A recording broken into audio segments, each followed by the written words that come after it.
The last Dhamma talk that I've given was on effort, part 1. And you will probably expect that today I'm going to give part 2. This is not the case, sorry. But rather, the topic for today will be an unusual one. So somewhat out of the ordinary. Now, the title of the talk is Ethical Conduct, so Sīla, and the Natural World. When hearing this title, you might think, what does this, for goodness sake, have to do with our meditation practice? So, ethical conduct and the natural world. We'll see. Now, you will remember from the very beginning of our retreat, the very first talk, the opening talk, and back then part of the opening talk was on the 3 refuges and virtue. So a few basic things about virtue have been said already back then, and so you have, I suppose, taken what was said to heart, and you are then very much trying to live in an ethical manner. Now, this is certainly well and certainly good. Now, back then, we had to observe, or we had time constraints, and thus it was not possible to go into some of the details connected with virtue. And today we will take a closer look at one very important aspect in connection with virtue. Now, during this retreat, we are observing the 8 precepts, and the first one out of these 8 precepts is which one? You've just recited it. Panati pata virami sikabadam samadhyami. And the meaning of what we've recited in Pali is, yes, I undertake the training rule to refrain from taking life. Now, most of us will probably, when they think of this certain particular training rule, think of refraining from taking life, in particular with regard to our fellow human beings. So we do not, obviously we don't kill them, we don't torment them, we don't harass them, and things like this. However, there is more involved.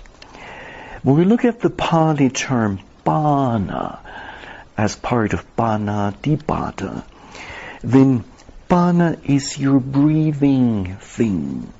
So anything that is breathing, any creature that is breathing, which then involves not only us human beings as breathing things or breathing creatures, but there are so many other creatures that are also breathing. And so we vow, we undertake the training rule not to take the life of breathing things, be they big in size or small in size. Now, one practical application of this during the retreat certainly here is, and you may have noticed, gradually as it is getting warmer, we have new visitors, namely in the form of flies. There you go. And certain are there any mosquitoes up here? Yes. There are. In the forest. In the forest. So when typically a fly lands on the tip of our nose and then moves around, this will go along with the most unpleasant itching sensations. And the natural reaction would be to swat it. There you go. To get rid of it by swatting it. But please do remember the first precept. Please do remember that a fly is one of those breathing things. The same thing goes for the mosquitoes. So even if a mosquito lands on our arm and is happily sucking our blood, yet we do not take care of the matter by swatting it, by moving it on to a different existence. Now, there's still much, much more involved when it comes to this first precept, as you will see in a moment. Allow me to quote from a book written about a modern topic. And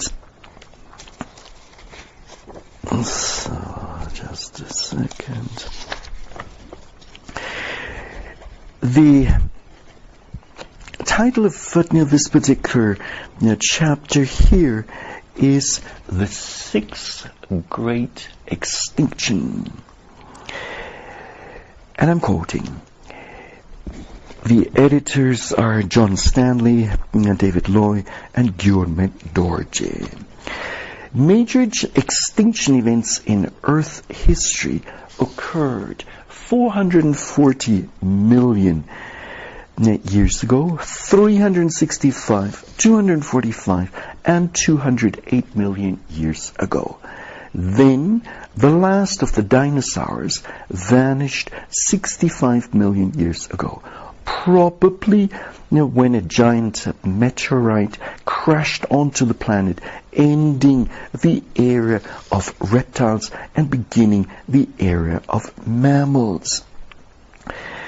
So this certainly was the fifth great biological extinction of geological history. Now, a sixth spasm has begun, this one a result of human activity. Although not ushered in by cosmic violence, it is potentially as hellish as the earlier cataclysms. If left unabated, it could be the primary cause of extinction of a quarter of the species of plants and animals on the land by mid-century.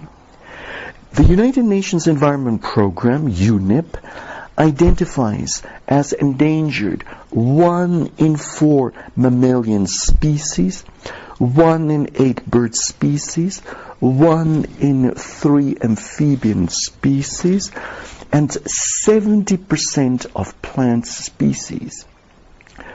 The global species extinction rate now exceeds the global species birth rate by a factor of 100, soon to be 1,000.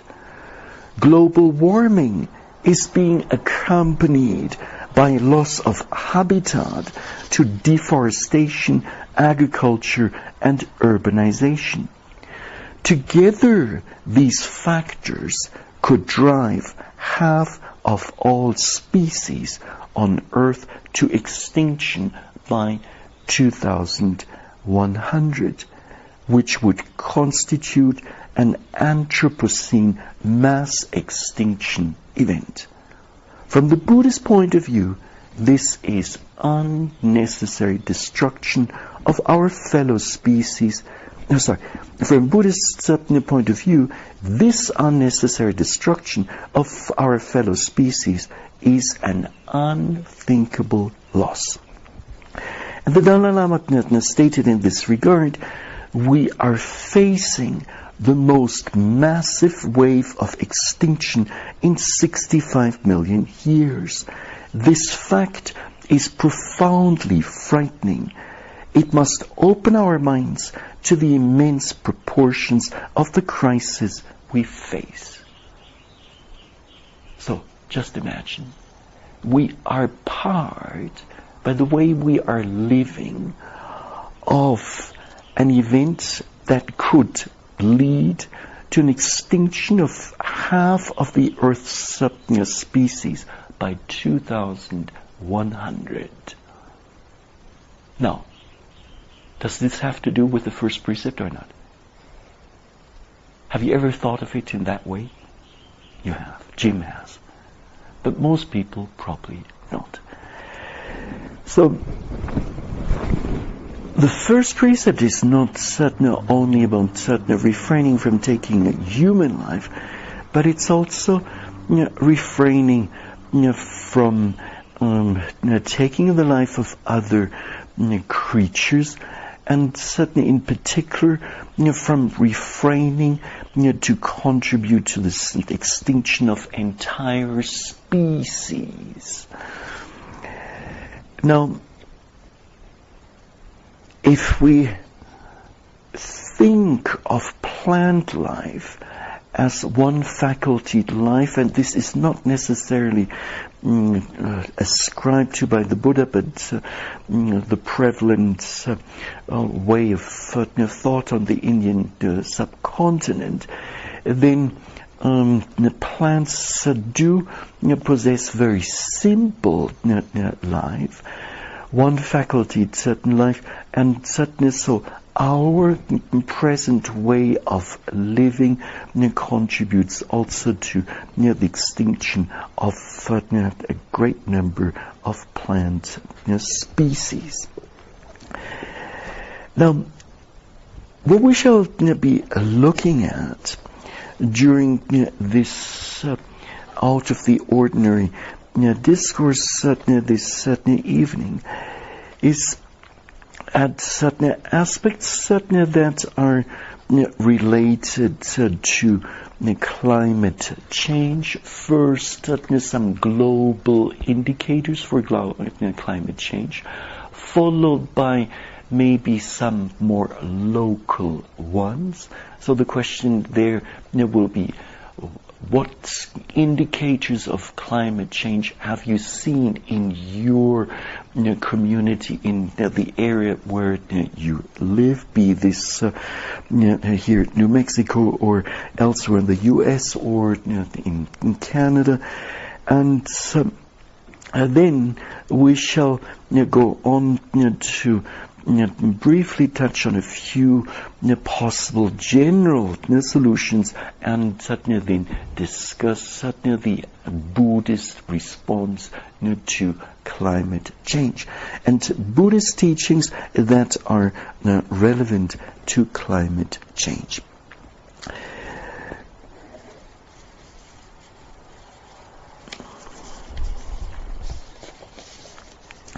Now, just to mention a few major global developments,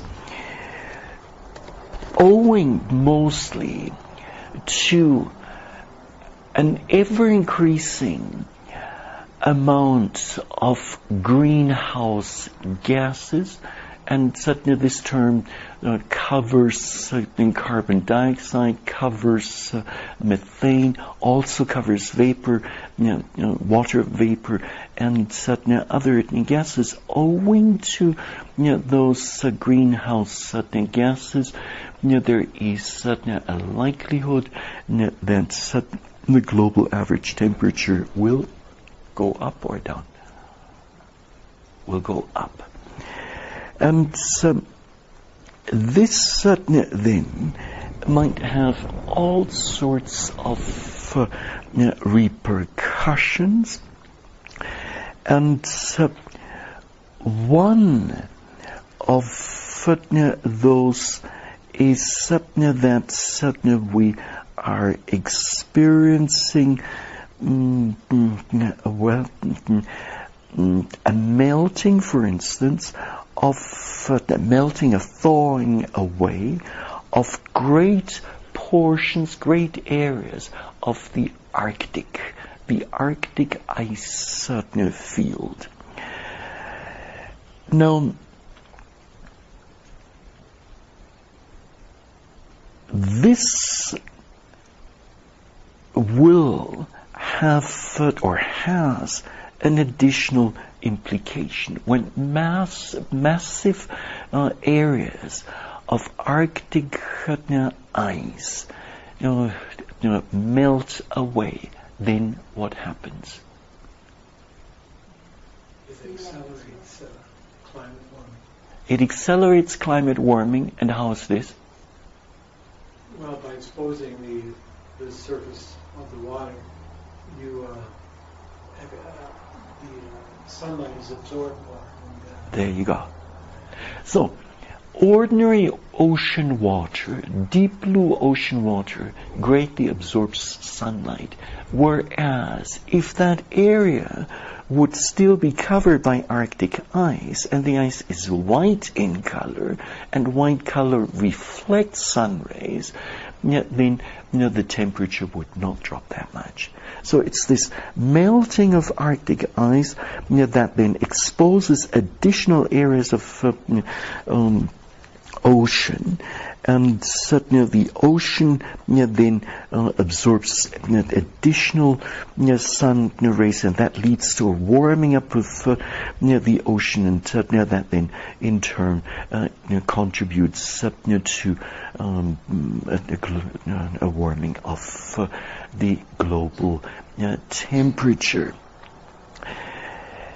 Now, this in turn then may have, and the scientists are saying will have, a very serious impact on the so-called GIS, the so-called Greenland ice shield. No, an ice sheet. And certainly the Greenland ice sheet is supposed to be 2,000 kilometers long, 1,000 kilometers wide, and I think 2 kilometers deep. So, with the warming of the ocean water, and with the general warming of the global climate, that ice of the Greenland ice sheet will steadily melt away. And the result of this could be what? The ocean levels will, or the ocean level will swell. And this in turn, swell by, if the global temperature increases by 2 degrees centigrade, then scientists are saying that this may lead to rising of the ocean level by at least 1 or if not 2 meters. Then what will happen to our coastal cities, such as New York? They'll be flooded.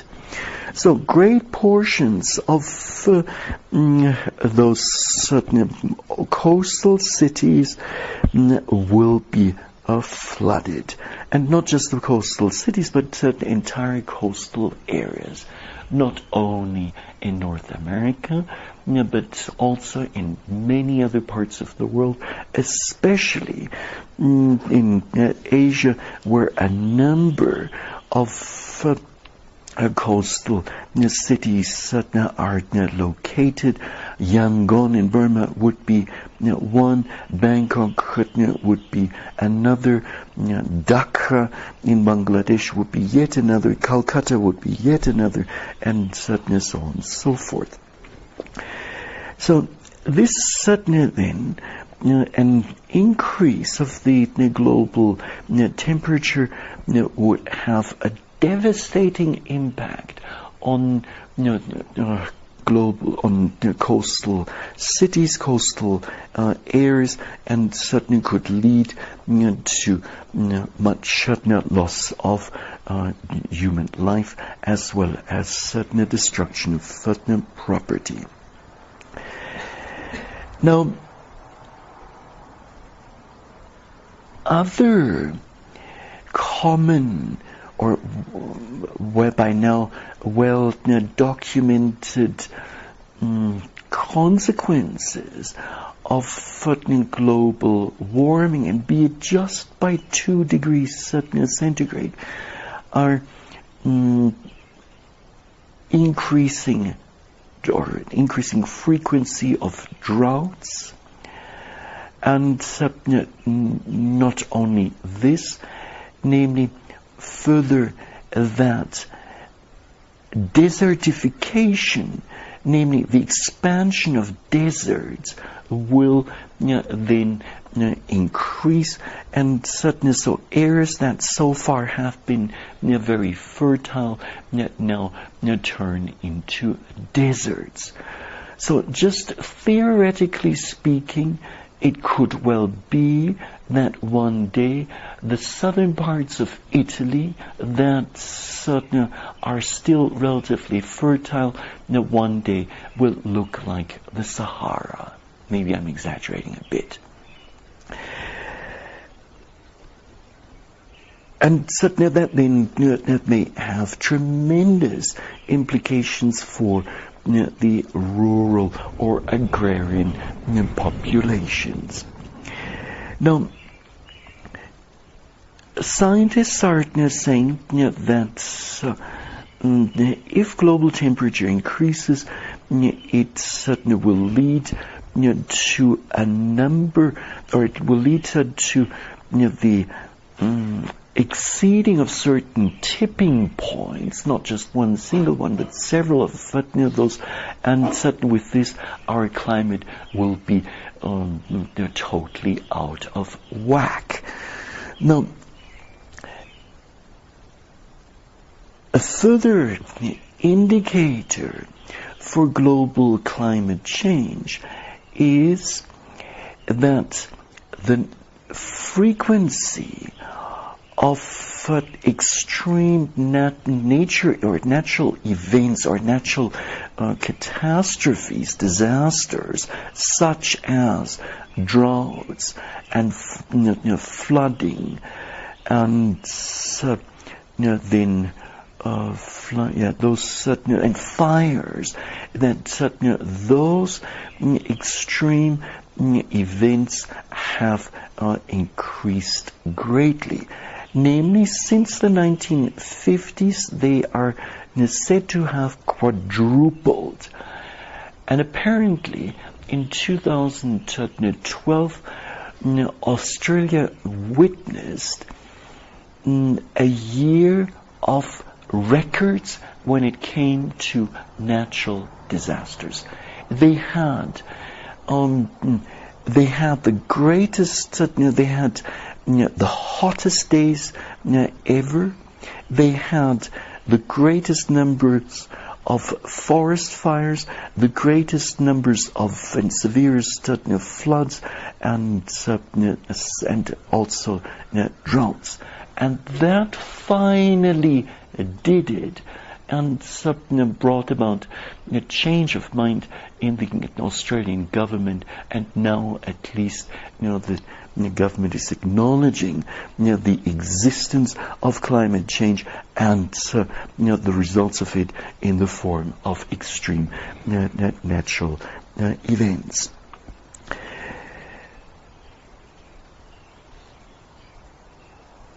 Now, another major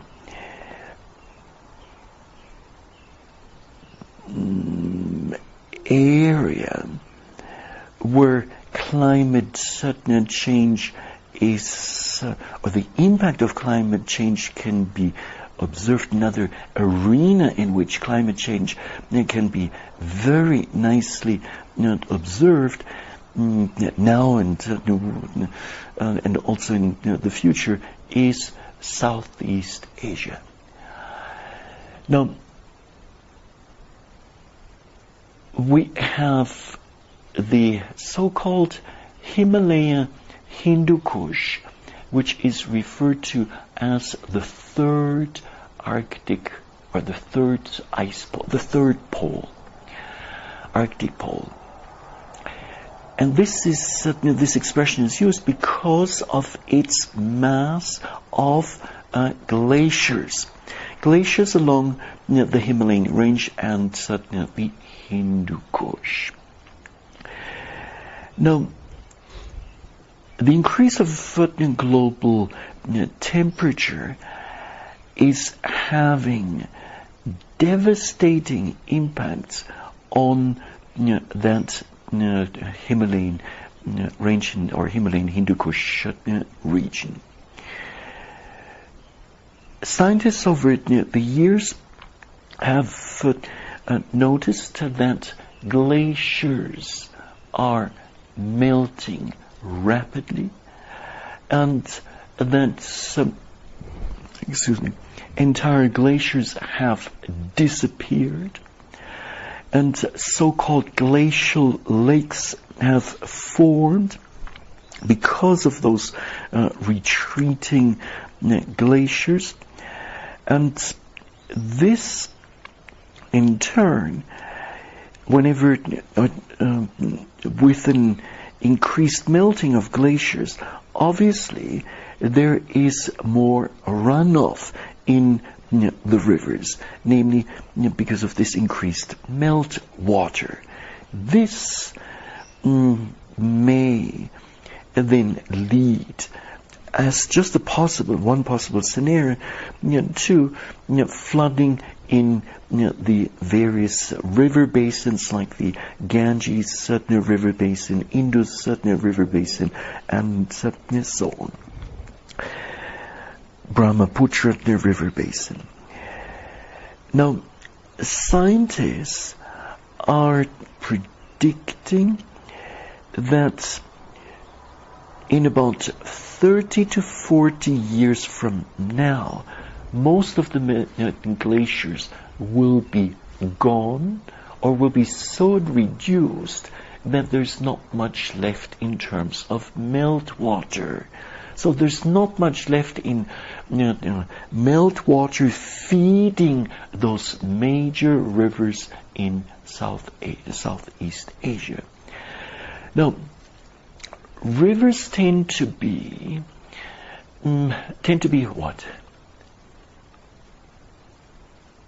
River basins tend to be. There you go. Life-sustaining for human beings and other species, because wherever there's water, with the water, the soil can be irrigated, and crops can be planted, and agriculture can take place. Now, scientists are saying that with a major decrease in glacial runoff or meltwater, those big rivers in Southeast Asia will or might turn to just small creeks. And with this, the population that lives in those river basins might face dire consequences. And the ICIMON, the International Center for Integrated Mountain Development in Kathmandu, and it's a regional organization which studies the Himalayan Hindu Kush region, is saying that this will have an impact on a population of about 1.3 billion people. So 1.3 billion people will be affected by climate change, by an increase of global temperature and melting of those glaciers. So the glaciers in the Himalayas and the Hindu Kush region perform a very important role, which previously most people did not realize. But now, as part of global warming, this becomes more and more obvious. Now, these are some of the major indicators of climate change as have been described by many scientists by now. And now, would you want to add anything? Is there anyone at any point that I forgot, Deborah? Closer to home in the southwest here, they're already tunneling for a third intake lower than the first two in Lake Mead, because they're predicting by 2020, 7 years from now, that the second intake will no longer be low enough because the lake will have lost so much water. Plus, there's a... And Lake Mead will then supply water for whom? Well, Lake Mead supplies water for most of Arizona and a large part of Southern California. Oh, and does it also provide water to Los Angeles? Yes, some. Yeah. Actually, probably water. I don't know what percentage. Also, the Boulder Dam, there's predicting by 2020 that there's a 50% chance that its intake will be below or above the water level, and the Hoover Dam will no longer be able to produce electricity, which supplies electricity for all of Nevada and a large part of California. Wow. Okay. This is in 7 years. That's only 7 years from now. Now, just briefly, a few more indicators from your own area. Indicators that you have noticed. Yes, Sumita. Fellow Canadians, or the Canadians here, can help me with the actual numbers, but in Canada, at least in British Columbia, there's this pine beetle, and usually its natural life cycle is short because it just dies in the winter because it's so cold. But it hasn't been able to. It's been surviving the winters because it's been warming up, and it just eats the forest. It's been completely wiped out. 50% of the forest of British Columbia is now dead. Wow. 50%. 50%. Yeah. And then, Kathy and Michael, in your area, what about the junipers and the piñons? Well, where we live, which is west of Taos, most of the junipers died from the beetles and the drought. But most of the piñons died, in the early 2000s, and now the junipers are dying, and we're noticing that there's far fewer insects, and that there's no we're seeing very few spiders. There's been no mockingbirds at our house this year. The flycatchers built their nests and they left, because there was no flies to catch. And there's another bird too that I can't remember. It's quite dramatic. It's quite dramatic.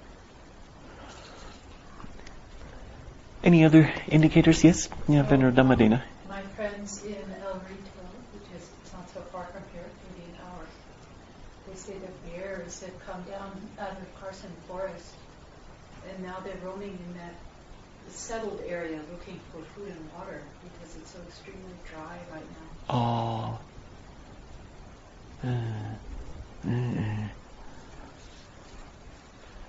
That one, and then the number of forest fires here in the area. New Mexico. There's quite a few. I don't know if there's more this year than there have been for some years now. It's quite common here because it's been here for centuries. There's quite a few right now. Now,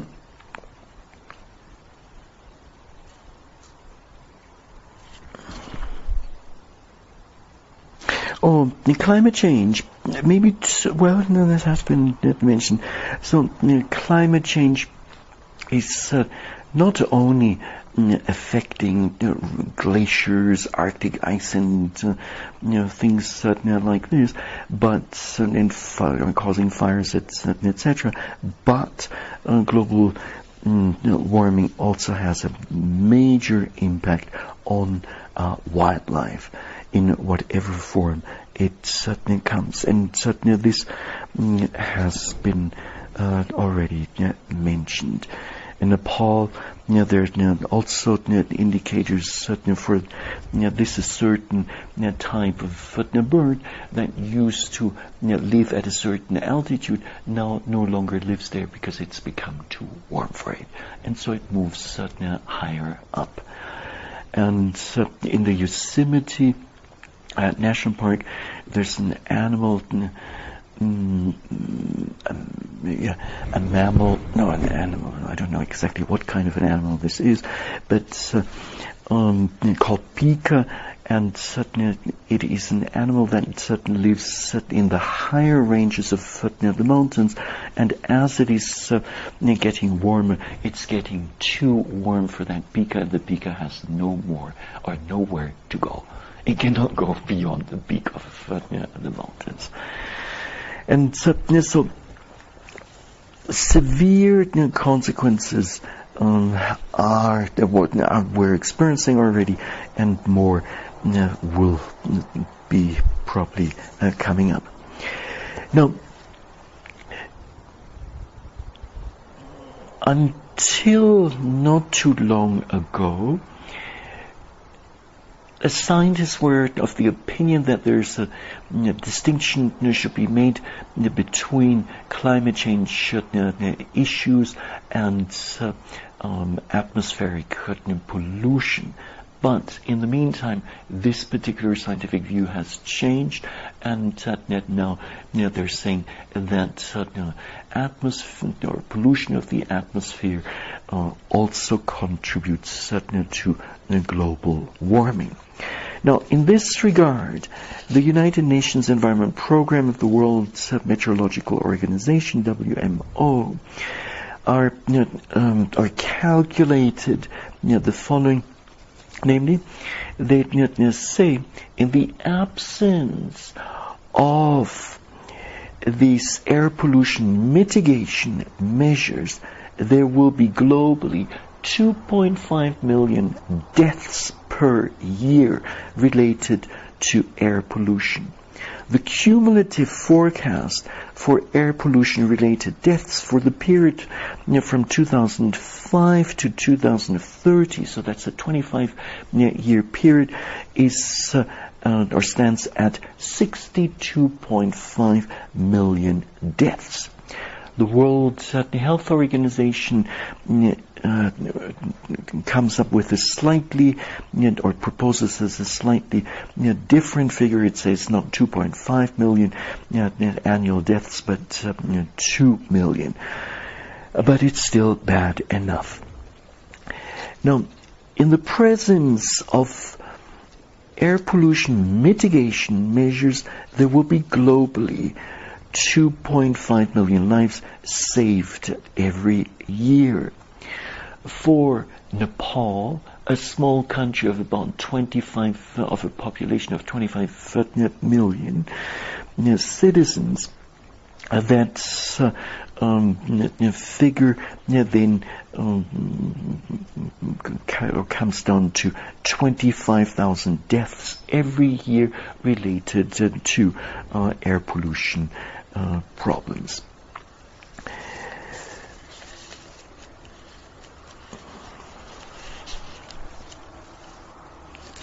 Now, in terms of general solutions for climate, for the warming of the climate, the Intergovernmental Panel on Climate Change, IPCC, which is probably the leading body in this certain field, has proposed three things, three major thrusts of actions, namely research, and then, if I'm not mistaken, reduction of carbon emissions and other greenhouse gases, and then as number 3, preparedness for extreme climate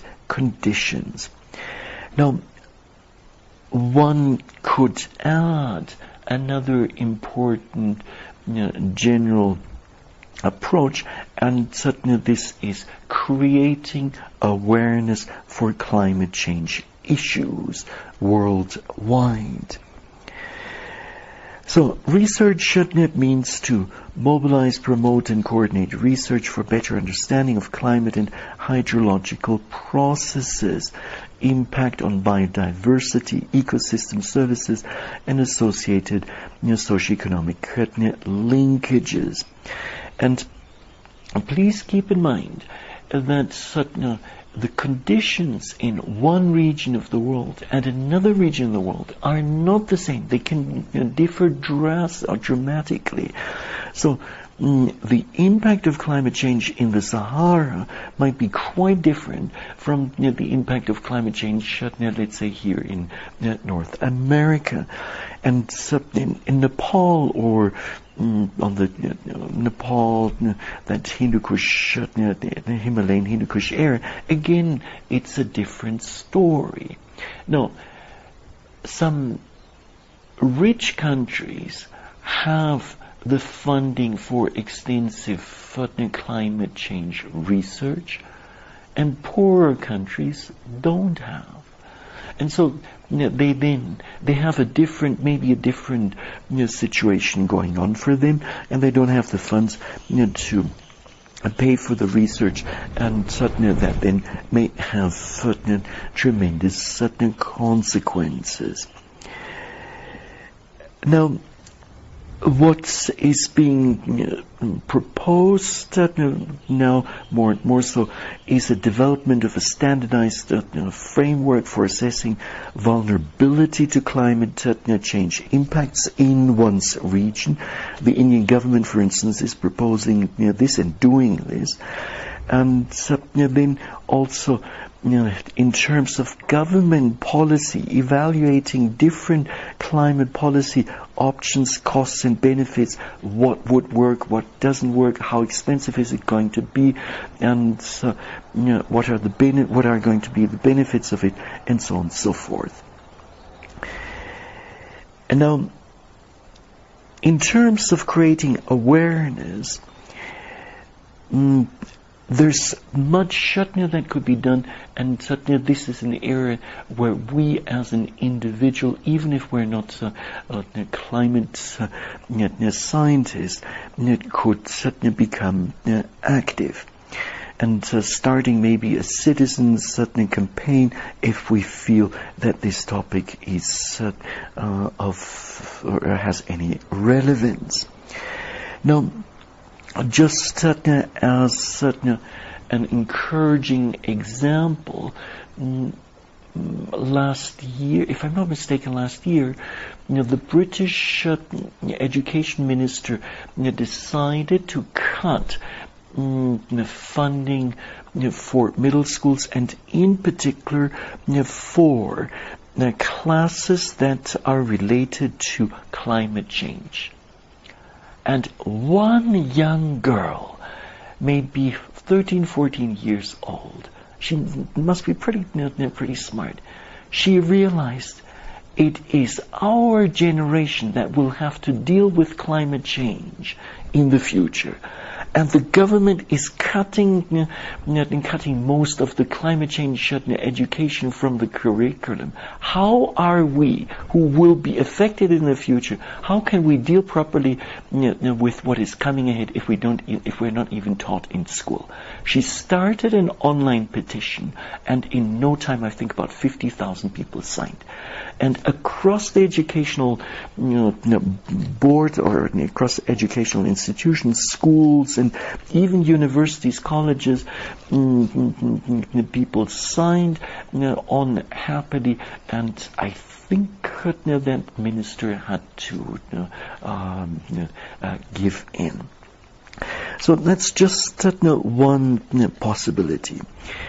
In the realm of world heritage and protection of world heritage, UNESCO and its various organizations have started a program called World Heritage in Young Hands. So trying to motivate the young people, the young generation, to first of all appreciate world heritage, to then understand it, and then, to understand it, and then to appreciate it, to value it, and then as a next step, to protect it.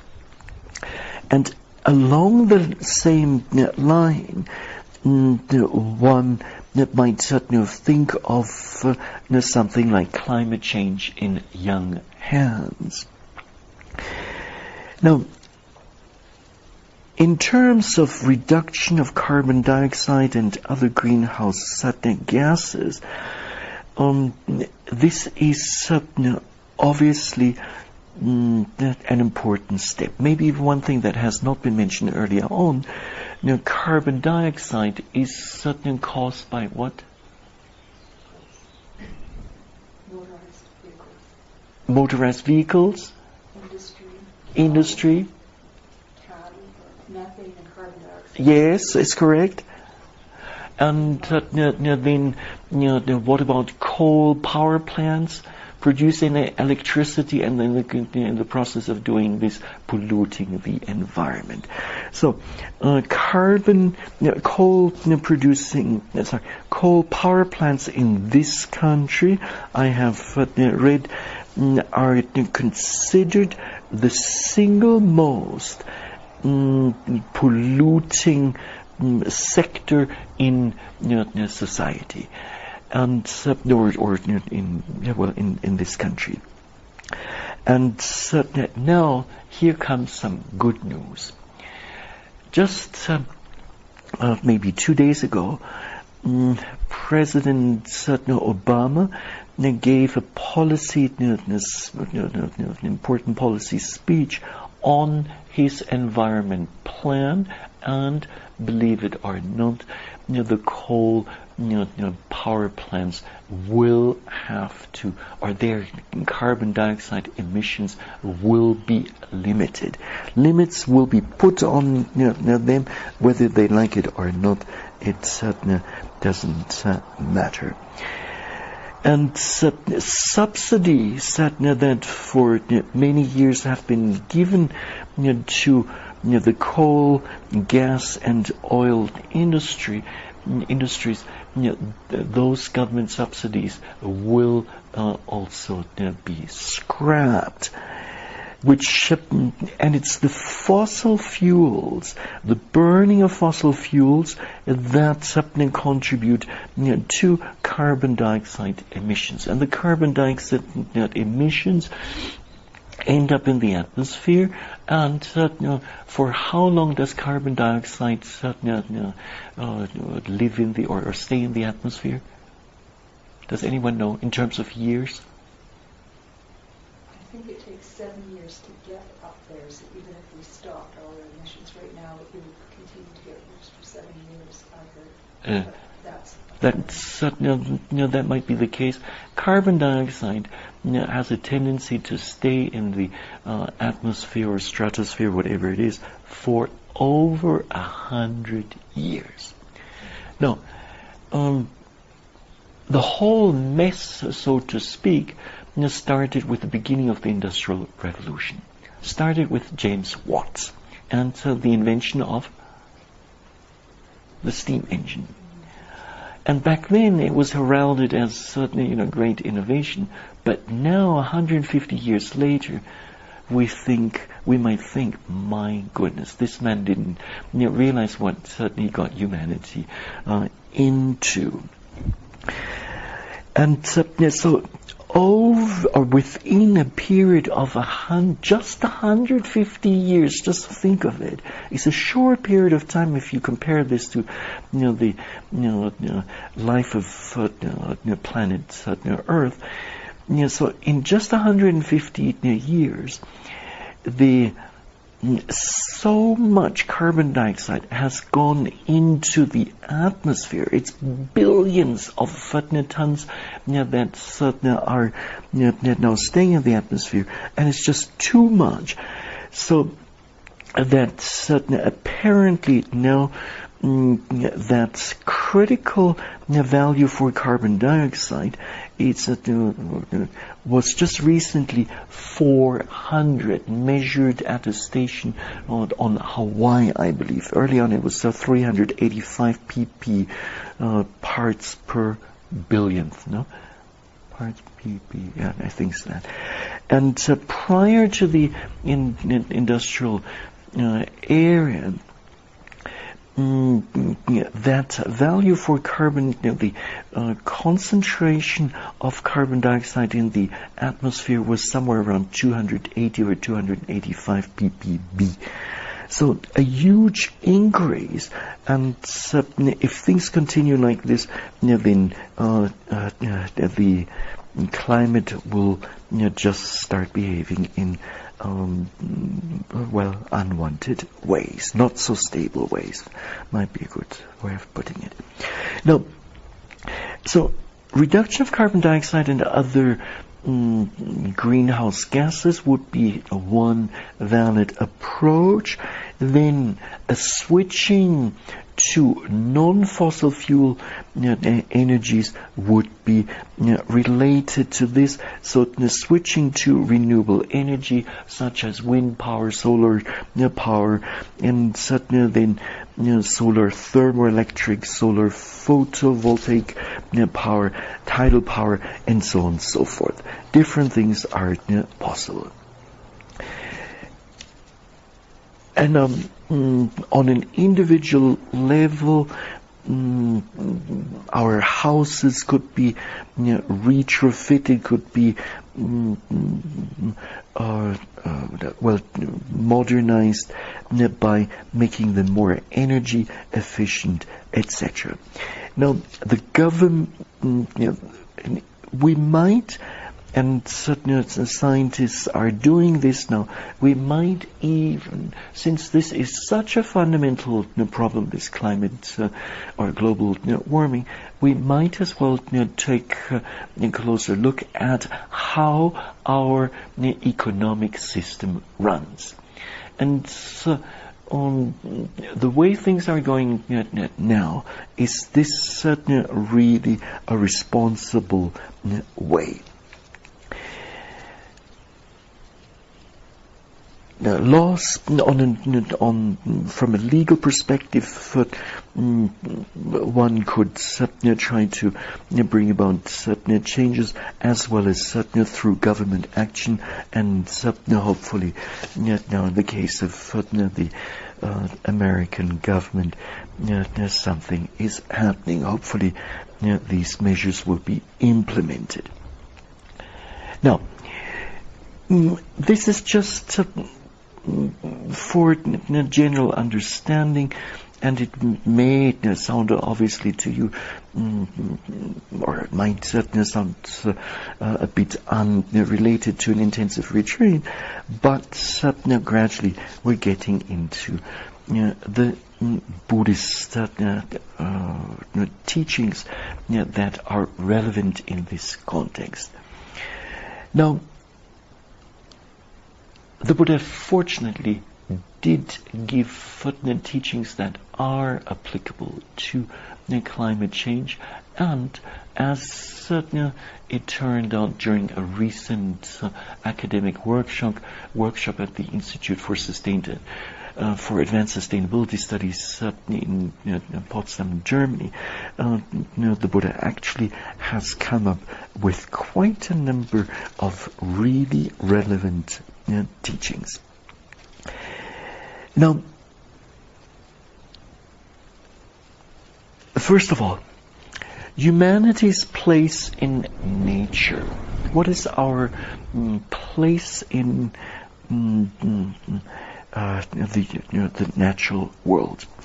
Allow me to quote Peter Harvey and from his book, Introduction to Buddhist Ethics. He says, given all that has been said or explained so far in the earlier part of the chapter, it is clear that the Buddhist ideal for humanity's relationship with animals, plants, and the landscape is one of harmonious cooperation. Buddhism emphasizes, or Buddhist teachings emphasize a disciplining and overcoming of the negativities within the conditioned nature of the human heart. Now, does this concern us? Is this what we're doing here? Yes. Such an approach goes hand in hand with a friendly attitude to the environment. And this can be seen in D.T. Suzuki's talk, and D.T. Suzuki was a well-known Japanese Zen scholar. So in his talk of making a good friend of a climbed mountain rather than of conquering it.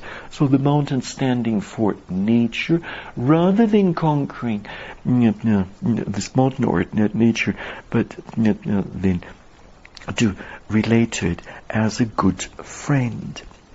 So simply put, our role as humans is not to conquer and subjugate planet Earth, but rather to live in harmony with it and in cooperation.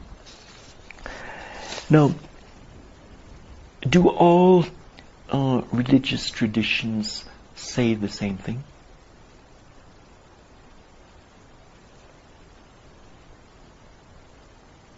So. Some yes, some no. So, in certain religious teachings, there has appeared this notion of stewardship. So us humans, then being stewards for nature, and also conquering the wild. Now, in our relationship, and this is looking at things from a really, or at a really fundamental level, in our relationship to the environment, there's two fundamental things involved. Namely, our actions that certainly we engage in, and certainly then on top of this, the ethical the ethical quality of those actions, or the ethical quality that goes along with it, being either ethical or unethical. So, from the Buddha's point of view, it's not just doing things, but what also counts, what also has an impact on the environment is with the mental intention with which we do something. Now, this point will get certainly clearer in a moment. The Anguttara Nikaya, Volume 2, contains a discourse known in Anguttara Nikaya 74 to 76, contains a discourse known as the Adamika Sutta, so on unrighteousness. And the discourse basically says, if the king of a country, so the ruler of a country, is unrighteous, then the ministers will also be unrighteous. If the ministers are unrighteous, then the governors will equally be unrighteous. If the governors are unrighteous, then the townspeople will be unrighteous. And this then will have an impact on the environment, and then the stars will be off course, and day and night will be off course. The winds will become erratic in the way they blow, the directions and the wind strength, and then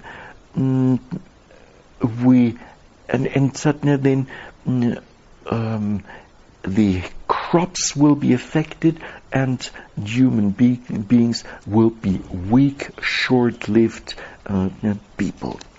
And then, in a very systematic manner, the Buddha goes on to state just the opposite case, namely, when the king or the ruler of a country is righteous, and righteous certainly here meaning living in accordance with the Dhamma, then the ministers will be righteous, the governors will be righteous, and all the way down to the level of the towns people. And certainly then nature will be in balance, climate will be in balance. Now, a similar thing is mentioned also with regard to the rain. So when people are righteous, then the rains will fall in a regular manner. If not, the rains will not be reliable. Now,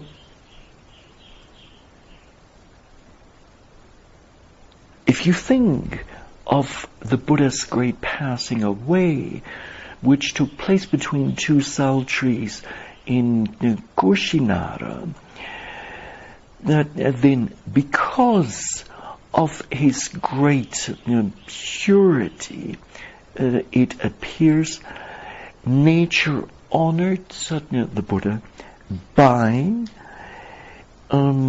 trees, then trees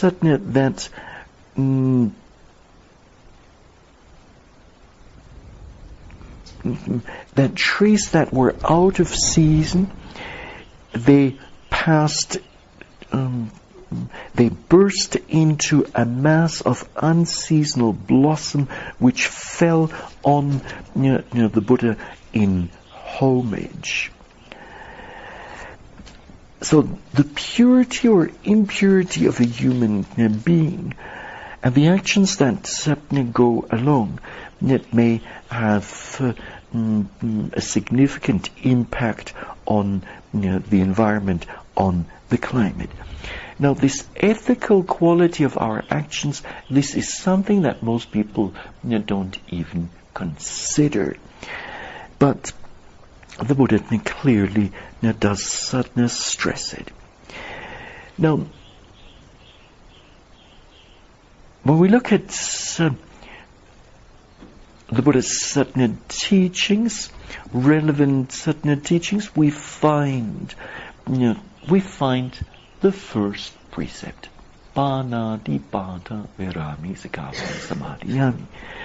And that precept saying not to take life. Now, as a result of this and a general attitude of non-violence, avihimsa in the Pali scripture language, non-violence and non-injury. As a result of this, we do not harm animals, be they small or big. So this aspect of non-injury or not harming then is based on two motives. The first one being compassion, and compassion for the suffering that will be caused through harming, and the second one being the law of karma, or the law of kamma and vipaka, namely cause and effect.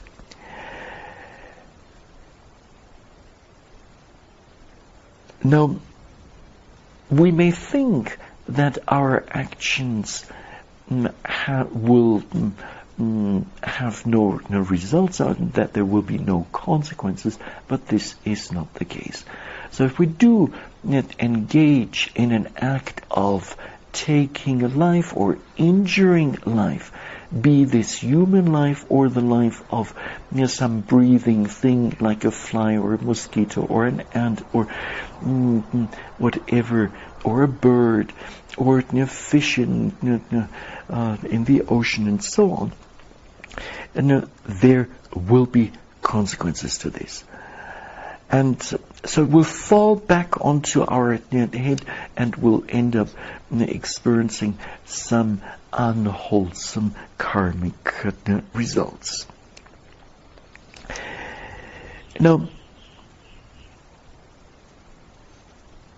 an event from the time of the Buddha nicely illustrates this respect for life. Namely, on one occasion, the Buddha was passing by a group of children, and the children were molesting a snake with a rod. And seeing this, the Buddha spoke to them and said, as is recorded in Dhammapada verse 131, whoever seeking one's own happiness harms with the rod pleasure-loving beings gets no happiness hereafter.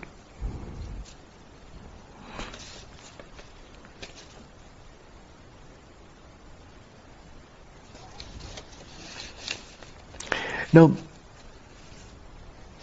this positive attitude towards animals and even helping them is certainly enshrined in which sutta mostly?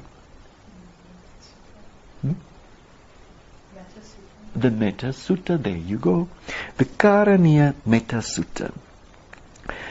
And where it says, whatever living beings there be, feeble or strong, tall, stout or medium, short, small or large, without exception, seen or unseen, those dwelling far or near, those who are born or those who are to be born, may all beings be happy.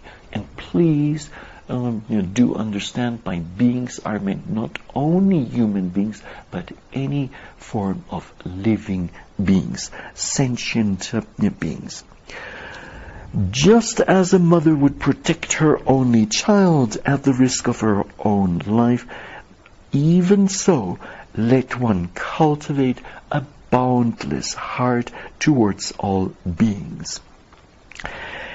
Let one's thoughts of boundless love pervade the whole world, above, below, and across, without any obstruction, without any hatred, without any enmity. Also related here is a passage from the Patisambhida Magga, namely also metta, which you are chanting every morning before breakfast. And part of that is wishing, may all beings, so all breathing things, sabbe pana, all beings, sabbe satta, all living beings, bhuta, sabbe bhuta, may they be free from enmity and danger, and so on and so forth. So please do realize that the loving kindness preached or spoken of by the Buddha is a universal type of loving kindness, extended not only just to our family and to our friends, but to all human beings, to all living or sentient beings. So there's a tremendous amount of care and respect that then follows or speaks out of this for life. Now, since we're already advancing time, one could say a few things about Buddhist economic ethics, but I'll skip that part. Now, other relevant teachings in the context of climate change are non-action versus intervention. So anatta versus apayoga. Sometimes it's better not to get involved. So when it comes to climate engineering measures, big, expensive programs that are being imagined by some engineers, then it might be better not to get involved in this. Or not to get involved in, let's say, any kind of activity that harms the environment. Now, we further have sataka sampajanya, namely clear comprehension of benefit or purpose of an action. So an action in particular with regard to the environment. And here we could add not just benefit, but also looking at the cost and benefit of a planned action. So whether some action is going to be beneficial or not.